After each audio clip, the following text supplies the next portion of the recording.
تبدیلی کی ہے وہ ہر جگہ تو نہیں کی نا میں نے تو کسی جگہ جو ہے جو کہ باطل کا کام یہی ہوتا ہے کہ وہ کہیں جوڑ لگاتا ہے، یہ نہیں کر سکتا کہ سارے قرآن کو بدل دے۔ تو کہتے ہیں کہ میں نے کہا جی ٹھیک ہے آپ دیکھ لیں۔ تو کہتا ہے کہ جب 3 دن کے بعد میں گیا تو جتنا میں نے غلطیاں کی تھی قرآن میں وہ ساری لکھ کے انہوں نے رکھی ہوئی تھی کہ فلاں صفحے میں تم نے یہ غلط لکھا ہے، فلاں پہ یہ غلط لکھا ہے، فلاں پہ یہ غلط لکھا ہے، فلاں پہ یہ غلط لکھا ہے، فلاں پہ یہ غلط لکھا ہے، پہلے اس کو ٹھیک کرو ورنہ ہم تو نہیں لیتے۔ تو میں نے کہا کہ تم یہ لو نہ لو وہ میں ٹھیک کر دیتا ہوں، لیکن مجھے کلمہ پڑھا دو۔ میں سمجھ گیا کہ نہ یہودیت محفوظ ہے نہ نصرانیت محفوظ ہے، اگر دین محفوظ ہے تو صرف دین اسلام محفوظ ہے، کہ جن کی کتاب ہی ختم ہو جائے وہ دین کیسے بچے گا؟ لیکن یہ قرآن کی اتنی حفاظت ہے کہ 3 دن میں 30 پارے پڑھ کے ان نے میری ایک غلطی بھی نہیں چھوڑی جس کو نہ پکڑا ہو۔ تو جب ان کے عام آدمیوں کے اندر اتنا علم ہے تو تابعین میں کتنا ہوگا، صحابہ میں کتنا ہوگا، ان کے پاس پیغمبر میں کتنا ہوگا؟ تو میں نے کہا مجھے کلمہ پڑھا دو۔ یہ میں نے عمدن کیا اور میں نے کلمہ پڑھ لیا۔ اس نے کہا بادشاہ مامون سے کہ یہ سبب بنا میرے مسلمان ہونے کا، میں اسلام لے آیا کہ یہ دین محفوظ ہے، اس میں کوئی تغیر و تبدل نہیں ہو سکتا۔ بڑی دنیا نے زور لگایا لیکن کچھ بھی، بڑے لوگوں نے جیسے روافض نے، آپ ترجمہ مقبول دیکھیں، اس نے بھی جوڑ لگایا لیکن نہیں چل سکے۔ تو اس لیے اب جناب یحییٰ ابن اکثم کہتے ہیں کہ یہ بادشاہ مامون کی دربار کا جو واقعہ تھا اسی سال میں حج میں آیا، تو خدا کی شان ہے کہ مجھے سفیان ابن عیینہ رحمۃ اللہ علیہ جو اپنے دور کے عظیم محدث تھے اور اساتذہ امام بخاری رحمۃ اللہ علیہ میں تھے، تو کہتے ہیں وہ مجھے حج پہ مل گئے، تو ان کو میں نے یہی واقعہ سنایا کہ میں نے کہا جی ایسے ہوا ہے، تو نے کہا کہ بالکل ٹھیک ہوا ہے، یہ اللہ کے قرآن میں موجود ہے۔ اللہ نے فرمایا جہاں تورات و انجیل ہم نے اہل کتاب کو دی بِمَسْتُحْفِظُوا مِنْ کتاب اللہ، ان کی اللہ کی کتابوں کی حفاظت ہم نے ان کے ذمہ لگائی تھی کہ حفاظت کرو، لیکن جب قرآن آیا تو اللہ نے حفاظت اپنے ذمہ لگا دی، تو ان کی حفاظت جو ہے وہ تو نہ چل سکی، لیکن اللہ کی حفاظت میں تو کبھی نقصان ہو نہیں سکتا۔ تو جو کتاب اتنا عظیم ہو، اتنا جامع ہو، اتنا مانے ہو، اتنا کامل ہو، اتنا مکمل ہو کہ 1400 سال ہو گئے جس کے ایک ایک ذرہ ایک ایک زبر محفوظ ہے، یعنی آپ اندازہ کریں، آپ پڑھے لکھے لوگ ہیں ماشاءاللہ، آپ جانتے ہیں کہ اس وقت آپ دیکھ لیں کہ دنیا کے اندر جتنا علوم ہیں، ٹیکنالوجی ہے اور جناب جدید آلات ہیں، ذرائع ہیں، وسائل ہیں، کہ آج تو آپ دیکھ رہے ہیں کہ یہود و نصارہ اتنے آگے بڑھ گئے ہیں کہ سیٹلائٹ کے ذریعے ایک سوئی کو بھی ڈھونڈ سکتے ہیں، غاروں کے اندر بھی دیکھ سکتے ہیں، دیواروں کے اندر بھی دیکھ سکتے ہیں، گھروں کے اندر بھی جھانک سکتے ہیں کہ کیا ہو رہا ہے۔ یعنی اتنی ترقی کرنے والے لوگ کہ ایک کیمرہ ہے، آپ اس کے ذریعے صرف آواز نہیں تصویر بھی منتقل ہو جائے، فوٹو بھی دیکھیں اور بات بھی کریں۔ اتنے علم میں آگے بڑھ جانے والے لوگ، آپ کا کیا خیال ہے کہ انہوں نے زور نہیں لگایا ہوگا قرآن کا مقابلہ کرنے کے لیے؟ جس اسلام کو مٹانے کے لیے، جس دین کو ختم کرنے کے لیے، جس مسلمان کو صفائے ہستی سے نیست و نابود کرنے کے لیے پوری طاقت جھونک دی ہے، دولت جھونک دی ہے، پوری قوت جھونک ڈالی ہے، انہوں نے کوئی کمی کی ہوگی کہ اللہ کے قرآن کے مقابلے پہ ہم قرآن پیدا کر دیں؟ یا اس قرآن کے اندر جو اخبار ہیں، جو خبریں دی گئی ہیں، کسی ایک خبر کو جھوٹا ثابت کر دیں؟ کیا خیال ہے؟ ان چپ بیٹھے ہوئے ہوں گے؟ یہ آپ نے دیکھا نہیں ہے کہ رشدی ان کا کیا لگتا ہے کہ اس پہ وہ کروڑوں پاؤنڈ خرچ کر دیں؟ تسلیمہ نسرین ان کی کیا لگتی ہے کہ اس پہ کروڑوں پاؤنڈ خرچ کر دیں؟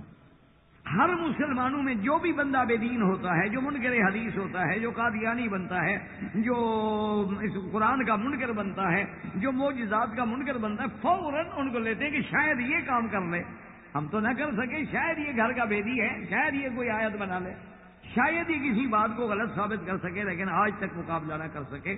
اور آج تک یعنی آپ نے شاید نہ بھی دیکھا ہوگا تو اب بھی آپ کو فلم مل سکتی ہے کہ جب احمد دیدات کا مناظرہ ہوا عالمی سطح پر پادری سے، اور وہ ایک عظیم مناظرہ تھا کہ جو ساری دنیا کو اس وقت آن ایئر دکھایا جا رہا۔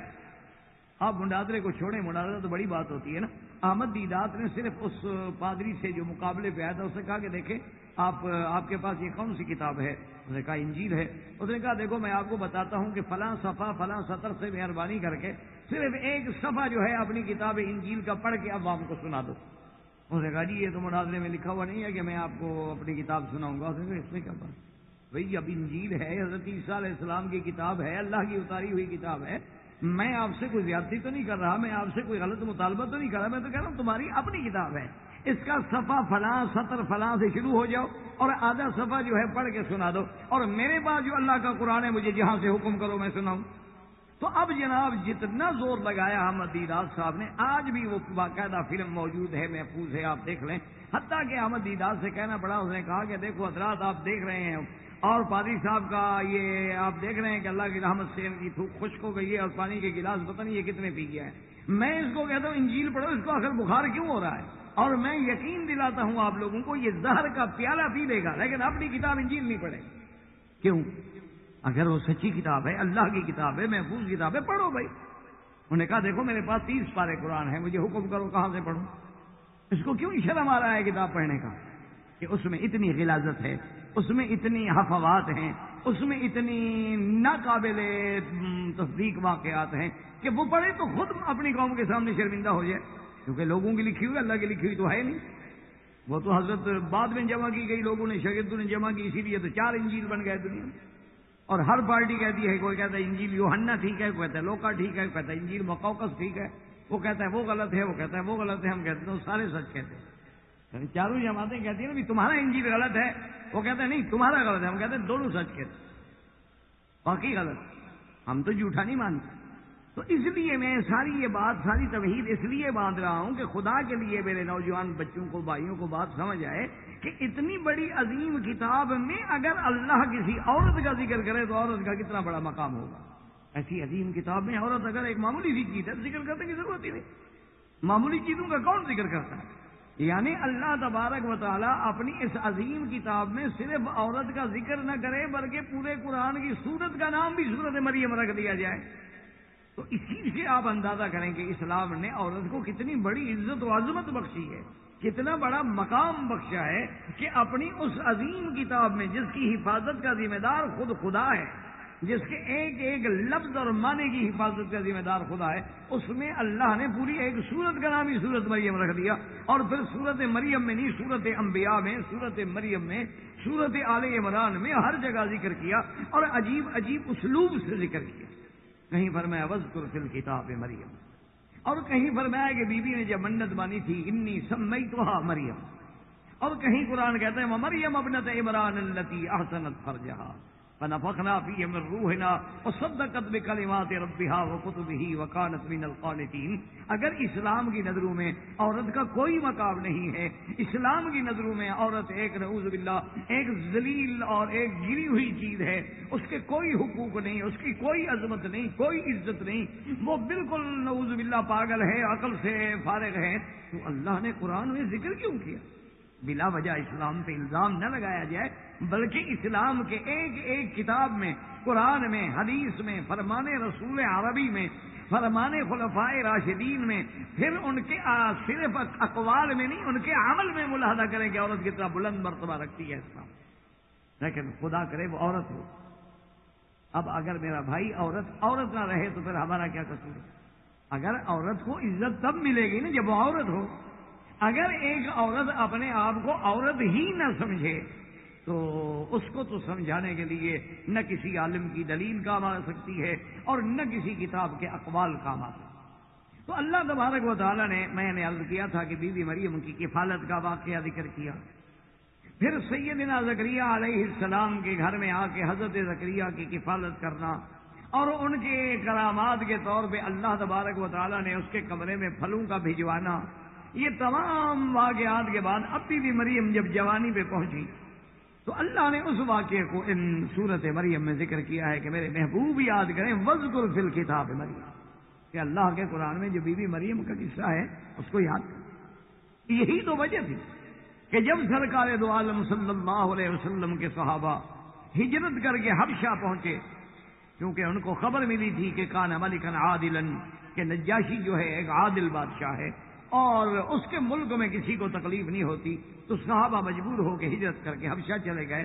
قریش مکہ کو جب پتہ چلا تو انہوں نے بھی ایک وفد بھیجا کہ بھی اگر ان کو حبشہ میں ٹھکانہ مل گیا تو یہ تو ایک قوت بن جائیں گے، طاقت بن جائیں گے. انہوں نے جناب فوری طور پہ انعام، اکرام، تحفے، تحائف دے کے جناب بھیجا ان کو، اور کہ نجاشی سے بات کریں کہ جی یہ ہمارے غلام ہیں، ہمارے ملازم لوگ ہیں، ہمارے مخالف ہیں، بھاگے ہوئے ہیں اور آپ کے ملک میں پناہ دے رہے ہیں، مہربانی کر کے ان کو فوراً واپس. یعنی آپ اندازہ کریں تاریخ اپنے آپ کو دہراتی ہے کہ اسلام کو ادوار سابقہ بھی یہی عالم تھا کہ جو مسلمان کہیں گے یہ مجرم ہے پناہ نہ دو اس کو پکڑو. اور آج وہی تاریخ ہے آپ کے سامنے. وہ جناب جب قریش کا وفد پہنچا تحائف لے کر اور بڑے اکرام سے احترام سے بادشاہ کو ملا اور اس کے بعد درخواست کی، کیونکہ باطل قوتیں جو ہیں وہ تو پھر جناب اکرام انعام سے فیصلے کرتی ہیں نا جی. آج بھی آپ دیکھ لیں ہر مجرم پر انعام ہوتے ہیں، تاریخ تو ایک ہے. لیکن چونکہ وہ بادشاہ جو ہے وہ عادل تھا، عاقل تھا، فہیم تھا، اس نے کہا تم مکے کے سردار ہو، میں تمہارا استقبال کرتا ہوں، اہلاً و سہلاً. لیکن جن لوگوں نے میرے ملک میں پناہ لی ہے ان کو صرف آپ کے کہنے سے میں نہیں نکال سکتا کہ پکڑ کے حوالے کر دوں. میں تحقیق کروں گا کہ وہ کیا ہے، کیوں بھاگے. اگر آپ کا معاملہ درست ہے، آپ سچے ہیں، تو وہ مجرم ہے، میں پکڑ کے آپ کے حوالے کروں گا. اور اگر وہ بے گناہ ہے تو پھر مجھ سے توقع نہ کریں. تو اس ضمن میں اس نے صحابہ کو بھی بلایا، جس میں حضرت جعفر بھی تھے رضی اللہ تعالیٰ. اب قریش گھبرا گئے، کیونکہ جب اگر عدل و انصاف سے بات کی جائے تو پتہ لگ جاتا ہے کہ مجرم کون ہے، پکڑنے والے مجرم ہیں یا بھاگنے والے مجرم. تو حضرت جعفر جب آئے تو قریش نے بھی سازش کی، اور وہاں کے جو دیگر ادیان کے لوگ تھے انہوں نے بھی سازش کی. انہوں نے بادشاہ سے یعنی ایسے انداز پہ انہوں نے کہا کہ ان سے پوچھو کہ یہ عیسیٰ علیہ السلام کے بارے میں کیا عقیدہ رکھتے ہیں اور یہ بی بی مریم کے بارے میں کیا عقیدہ رکھتے ہیں. نے کہا یہ مسلمان ہیں، یہ تو محمد مصطفیٰ کو مانتے ہیں نا، یہ تو نہ عیسیٰ کو مانتے ہوں گے اور علیہ السلام اور نبی مریم علیہ السلام کو مانتے ہوں گے. جب وہ کہیں گے جی ہم نہیں جانتے یا کہیں گے جی ہم نہیں مانتے تو پھر بادشاہ غصے میں آئے گا، جلال میں آئے گا، ہمارا کام تو ہو گیا نا. کیونکہ اب یہ مجرم ثابت کرنا کہ وہ مکے سے چوری کر گئے کیسے ثابت کریں، یہ تو کر نہیں سکتے. مکے میں کسی کو قتل کیا یہ بھی ثابت نہیں کر سکتے، ڈاکہ مارا یہ بھی ثابت نہیں کر سکتے، کوئی دولت لوٹ کے لے گئے یہ بھی ثابت نہیں کر سکتے، تمہارے غلام ہیں، خریدے ہوئے عبید ہیں، یہ بھی ثابت نہیں کر سکتے. انہوں نے پھر یہ سوچا کہ جب لڑانا ہو تو پھر مذہب کا سہارا لیا جائے. اب عیسیٰ علیہ السلام کے نام پہ اور بی بی مریم کے نام پہ لڑاؤ. تو بادشاہ کے دماغ میں یہ باتیں ڈال دی گئیں. بادشاہ نے پوچھا کہ بھئی کون لوگ ہو؟ انہوں نے کہا جی ہم مکے سے آئے ہیں اور ان سرداروں کے جو آج آپ کی دربار میں بیٹھے ہیں ان کے ظلم سے تنگ ہو کر آپ کا نام سنا تھا، آپ کے ملک میں مظلوم ہیں، ہم پناہ لینے کے لیے، ہم اپنی جان بچانے کے لیے تمہارے ملک میں آئے ہیں. ہمارا کوئی جرم نہیں، ہم نے کوئی ڈاکہ نہیں مارا، ایک اللہ کا نبی ہے جس کا ہم کلمہ پڑھتے ہیں، اور انہوں نے ہم پر جو ظلم و ستم کے پہاڑ توڑ ڈالے ہیں. اب ہم نے یہی سوچا کہ بھئی ان کا ملک ان کو مبارک ہو، ہم کسی جگہ تو جائیں چین کے ساتھ چند دن زندگی ایک گزار سکیں. بادشاہ بڑا متاثر ہوا. اس نے کہا اچھا، انہوں نے کہا اچھا یہ بتاؤ کہ بی بی مریم کے بارے میں تمہارا کیا عقیدہ ہے؟ تو حضرت جعفر نے پھر اسی آیت کی تلاوت کی، وذکر فی الکتاب میں. بس جو حضرت جعفر پڑھ رہے ہیں اور بادشاہ رو رہا، وہ تو اس کے سارے پادری اور سارے وزیر اور ساری کیبنٹ حیران ہو گئی. انہوں نے کہا بادشاہ تو ابھی کلمہ نہ پڑھ گیا ہے، یہ تو اتنا متاثر ہو گیا ہے تو رو رہا ہے. حضرت جعفر پڑھنے والا ہو اور اللہ کا قرآن ہو اور پھر وہ اثر کیسے نہ یہ ہو سکتا. عطا اللہ شاہ بخاری رحمۃ اللہ علیہ قید خانے میں جیل میں تھے، تو شاہ جی کی عادت مبارک تھی، جیسے ہم نے سنا، میں نے شاہ جی سے نہیں سنا، نہ ان کے صاحبزادوں سے سنا، لیکن دیگر دوستوں سے سنا کہ شاہ جی رحمۃ اللہ علیہ کی عادت مبارک تھی کہ وہ تہجد کے وقت کبھی کبھی شوق آتا تو پھر قرآن پڑھتے تھے جیل کی بارک میں کھڑے ہو کے شوق سے. اللہ نے آواز دی تھی، اللہ تبارک و تعالی نے شاہ جی رحمۃ اللہ علیہ کو ایک لحن اور آواز اور انداز کہ عرب کا نغمہ عجم کی لے میں سنا رہا ہے، وہ مرد درویش جس کو حق نے دیے ہیں انداز خسروانہ، ہوا ہے وہ تند و تیز ساکی چراغ اپنا جلا رہا ہے. وہ تو شاہ جی کا ہے. تو حضرت شاہ جی رحمۃ اللہ علیہ جب قرآن پڑھتے تو سپرنٹینڈنٹ جیل جو تھا وہ انگریز تھا. اس نے دوسرے دن اپنے چیف کو خط لکھا کہ یہ قیدی جو میرے پاس فلاں نام کا عطا اللہ شاہ نام کا قیدی نمبر فلان میرے بارک میں ہے، اس کو مہربانی کر کے میری جیل سے نکالو، میری تو بیوی مسلمان ہونے والی ہے. وہ جب رات کو جیل میں قرآن پڑھتا ہے سر رات چھت پہ بیٹھ کے اس کا قرآن سنتی ہے. جلدی کرو یہ قیدی نکالو ورنہ میرا تو مسئلہ گیا. تو اللہ کے قرآن میں 1400 سال کے بعد اگر عطا اللہ شاہ بخاری کی زبان میں یہ اثر ہو سکتا ہے تو جن لوگوں نے خود یہ قرآن سرکار دو جہاں سے پڑھا ہوگا اندازہ کریں ان کی زبان میں کیا اثر ہوگا. ہم تو ایک تصور ہی کر سکتے ہیں نا، ایک خیال ہے، سوچ تو نہیں اس مقام کو تو حضرت جعفر نے جب یہ تلاوت کی کہ وذکر فی الکتاب مریم اذ انتبذت من اہلها مکانا شرقیا فاتخذت من دونہم حجابا، اور نجاشی رو رہا ہے. اور اس کے بعد جب آپ نے تلاوت ختم کی اس نے کہا اچھا یہ بھی بتا دو کہ عیسیٰ علیہ السلام کے بارے میں کیا عقیدہ ہے؟ انہوں نے کہا بادشاہ سے کلمۃ اللہ وروح منہ، کہ عیسیٰ علیہ السلام اللہ کے رسول ہیں، اللہ کے کلمہ ہے، اور اللہ پاک نے رفعہ اللہ الیہ، آسمانوں پہ انہیں زندہ بٹھایا ہے، وانہ سینزل واز، قیامت سے پہلے اتریں گے. کہنے لگا واللہ خدا کی قسم ہے جو تم کہہ رہے ہو وہ سچ ہے، ایک حرف بھی تیری بات میں غلط نہیں ہے. اور اس نے کہا مکے والوں بات سنو، میں ان کو کبھی اپنے ملک سے نہیں نکال سکتا، یہ میرے ملک میں رہیں گے، عزت سے رہیں گے، شان و شوکت سے، اور خدا کی شان دیکھیں گے. یہ وہی نجاشی ہے. اس قرآن نے دل پہ اثر چھوڑا ہے نا. ہم تو قرآن پڑھتے نہیں نا میرا بھائی، ہم تو قرآن میں تدبر نہیں کرتے. افلا یتدبرون القرآن ام علی قلوب اقفالها، اللہ نے فرمایا کیوں قرآن میں تدبر نہیں کرتے ہو؟ کیا ان کے دلوں پہ تالے لگ گئے؟ ہم تو قرآن میں غور نہیں کرتے. ہم تو قرآن کو ایک بس زیادہ سے زیادہ ایک مقدس کتاب، اور آج کل کا جو مجید نوجوان طبقہ ہے ان کے نزدیک تو وہ تنی تقدس بھی کتنا ہے. مرضی آتی ہے پڑھ لیتے ہیں، مرضی آتی ہے سرانے رکھ کے سو جاتے ہیں، مرضی آتی ہے تو جناب ایک ہاتھ میں جوتا ہے اسی میں قرآن بھی ساتھ پکڑا ہوا. اب ان کو آدمی کیا کہہ سکتا ہے؟ ماں سوا اللہ سے دعا کر دیں کہ اللہ ہدایت عطا فرمائے. ابھی جناب آپ اندازہ فرمائیں کہ یعنی کبھی آدمی، آپ نے دیکھا ہے کبھی آپ روٹی لیں بازار سے، اگر روٹی خریدیں تمیز یا حب، روٹی اور جوتی بھی کبھی آپ نے کٹھی پکڑی ہے؟ یعنی قرآن کی قیمت آپ کے نزدیک اس 4 آنے کی روٹی کے برابر بھی نہیں ہے، اور پھر دعویٰ کرتے ہو کہ ہمیں علم ہے. اللہ تبارک و تعالی رحمت فرمائے. تو یہی وہ قرآن کی تاثیر تھی کہ اللہ نے نجاشی کو اسلام نصیب کیا، نجاشی مسلمان ہو گئے. اور یہ وہی نجاشی ہے کہ جس نے بی بی ام حبیبہ کا نکاح محمد مصطفیٰ سے کیا. حضور صلی اللہ علیہ وسلم کا وکیل جو ہے بادشاہ تھا نجاشی، اور اسی نے اپنی طرف سے حق المہر ادا کی، تمام اخراجات دیے، خرچہ دیا، اعزاز و اکرام کے ساتھ بی بی ام حبیبہ رضی اللہ تعالیٰ عنہ کو مدینے بھیجا. اور یہ وہی نجاشی ہے، اس قرآن کی تاثیر ہے کہ جب وہ فوت ہوتا ہے حضور صلی اللہ علیہ وسلم اپنے صحابہ کو کہتے ہیں مات اخیکم النجاشی، آج تمہارا بھائی نجاشی فوت ہو گیا، آؤ ہم اس پہ جنازہ پڑھیں. اور ایک حدیث میں ہے کہ صلوا علی اخیکم النجاشی، اپنے بھائی نجاشی پہ جنازہ پڑھو. اور حضور نے غائبانہ جنازہ پڑھا، جس سے بعض ائمہ نے یہ دلیل پکڑی ہے کہ کسی آدمی کا غائبانہ جنازہ پڑھا جا سکتا ہے. اسی وجہ سے غائبانہ جنازہ پر امام شافعی رحمۃ اللہ علیہ اور امام احمد بن حنبل رحمۃ اللہ علیہ اس بات کے قائل ہیں کہ غائبانہ نماز جنازہ جو ہے وہ جائز ہے، جیسے کہ حضور نے نجاشی کی پڑھی ہے. لیکن امام ابو حنیفہ رحمۃ اللہ علیہ قائل نہیں. امام ابو حنیفہ فرماتے ہیں کہ غائبانہ جنازہ نہیں ہوتا. وہ فرماتے ہیں کہ غائبانہ جنازہ اگر ہوتا ہے تو حضور پاک نے صرف نجاشی کا ہی کیوں پڑھا؟ کئی صحابہ شہید ہوتے رہے، ان کا کیوں نہیں پڑھا؟ حضور کے کئی صحابہ جنگوں میں شہید ہوئے، بڑے بڑے علماء صحابہ شہید ہوئے، حضور کو خبر دی گئی، لیکن حضور نے ان کا غائبانہ جنازہ کیوں نہیں پڑھا؟ تو امام ابو حنیفہ فرماتے ہیں کہ دراصل یہ معجزہ تھا محمد الرسول اللہ کا کہ اللہ نے نجاشی کی موت کی خبر دی اور نجاشی کو حضور کے سامنے کر دیا، جیسے بیت المقدس کو سامنے کر دیا تھا. اس لیے وہ ہم سے تو چاہے غائب ہو لیکن حضور سے غائب والی بات ہی نہیں. اسی لیے وہ فرماتے ہیں کہ اگر غائبانہ جنازہ جائز ہوتا تو حضور نے فرمایا کہ وہ بی بی کہاں ہے جو میری مسجد کی صفائی کرتی تھی؟ انہوں نے کہا یا رسول اللہ وہ تو فوت ہو گیا. فرمایا میں نے کہا تھا دلونی، مجھے بتاؤ، میں نے تمہیں پہلے کہا تھا کہ اخبرونی، اگر اس کو موت آ جائے تو مجھے بتانا، میں جنازہ پڑھوں گا.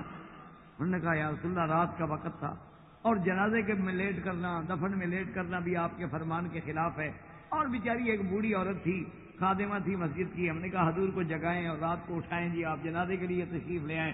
تو ہم نے جنازہ پڑھ کے دفن کر دیا. اور انہوں نے دلونی علی قبر، مجھے اس کی قبر دکھاؤ. حضور صلی اللہ علیہ وسلم کو صحابہ نے قبر دکھائی، فصلی، حضور قبر پہ کھڑے ہو گئے، آپ نے پھر جنازہ پڑھا. تو امام ابو حنیفہ فرماتے ہیں کہ اگر غائبانہ جنازہ ضروری ہے تو مسجد میں کھڑے ہو کے پڑھ لیتے، قبر میں جانے کی ضرورت کیا تھی؟ بہرحال یہ تو اہل علم کے مسائل ہیں، اللہ پاک رحمتیں فرمائے. اللہ کا شکر ہے کہ ہم تو کسی بھی امام کے بارے میں، ہم تو کسی بھی ائمہ کے بارے میں، ہم تو کسی بھی اہل علم کے بارے میں، اللہ کا شکر ہے، اللہ بچائے بے ادبی سے، ہم تو زبان نہیں کھولتے. لیکن یہ معنی نہیں ہوتا کہ باقی ائمہ کے پاس دلائل نہیں ہوتے، یہ بات نہیں. تو اس لیے بہرحال جناب تو یہ وہ واقعہ مبارکہ ہے کہ اللہ فرماتے ہیں کہ میرے محبوب یاد کریں کہ اس بی بی مریم کا اذن تبذت من اہلہا مکانا شرقیہ کہ وہ دور اپنے اہل سے شرقی جانب میں چلی گئیں تو فاتخذت من دونہم حجابا اور بالکل الگ تھلگ ہو گئی. اب بعض مفسرین فرماتے ہیں کہ ان دنوں میں بی بی صحابہ کے ایام کے دن یہ بات نہیں، عبادت کے لیے وہ الگ ہوئی. اب اللہ نے فرمایا فَأَرْسَلْنَا إِلَيْهَا رُوحَنَا فَتَمَثَّلَ لَهَا بَشَرًا سَوِيًّا. اللہ فرماتے ہیں کہ ہم نے جبریل علیہ السلام کو بھیجا اور جبریل علیہ السلام جو ہے ایک انسان کی شکل میں آئے، کیونکہ جبریل علیہ السلام